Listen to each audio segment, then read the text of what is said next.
First వచ్చేసి లోపలికి వెళ్ళేటప్పుడు మనతో పాటు క్యారీ బ్యాగ్స్ కానీ వాటర్ బాటిల్ కానీ లోపలికి అలౌ చేయకపోవడం.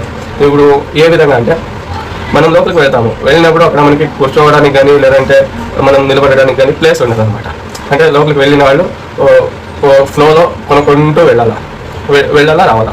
ఆ టైంలో ఏమవుతుందంటే కొంతమంది అయితే 2-3 థింగ్స్ తీసుకునే వాళ్ళు అయితే కన్నా ఏం ప్రాబ్లం లేదు, వెళ్తారు 2 minutesలో వచ్చేస్తారు. అదే హోల్సేల్ షాపింగ్ చేయాలనుకోండి, ఇంటికి కావాల్సిన సరుకులన్నీ తీసుకుని అన్నప్పుడు ఏమవుతుందంటే ఒక ప్లేస్ నుంచి ఒక ప్లేస్ నుంచి ఒక ఫ్లోర్ నుంచి ఇంకో ఫ్లోర్ అట్లా 2-3 ఫ్లోర్లు వెళ్ళి రావాల్సి వస్తుంది. అప్పుడు ఏమవుతుంది, వాళ్ళకి కొంచెం సుస్తు అవ్వడం లేదంటే దాహం వేయడం వల్ల అక్కడ పక్కనే కూల్ డ్రింక్స్ ఉంటాయి తీసుకోవాల్సి వస్తుంది, లేదంటే వాటర్ బాటిల్ ఉంటుంది తీసుకోవాల్సి వస్తుంది. అదే మనం తెచ్చుకొని నుంచి తీసుకొని వచ్చిన వాటర్ బాటిల్ తీసుకోకపోతే కదా వాళ్ళకి ఆ 20 రూపాయలు లేదా 50 రూపాయలు లేదా ఇప్పుడు మన చేతిలో పిల్లలు వస్తారు, పిల్లలు వచ్చినప్పుడు వాళ్ళకి దాహం అయినప్పుడు లేదా ఏదైనా ఐస్ క్రీమ్ తింటే 100 నుంచి 200 ఈజీగా స్పెండ్ చేస్తాం అనమాట. అదే నువ్వు ఇంటి నుంచి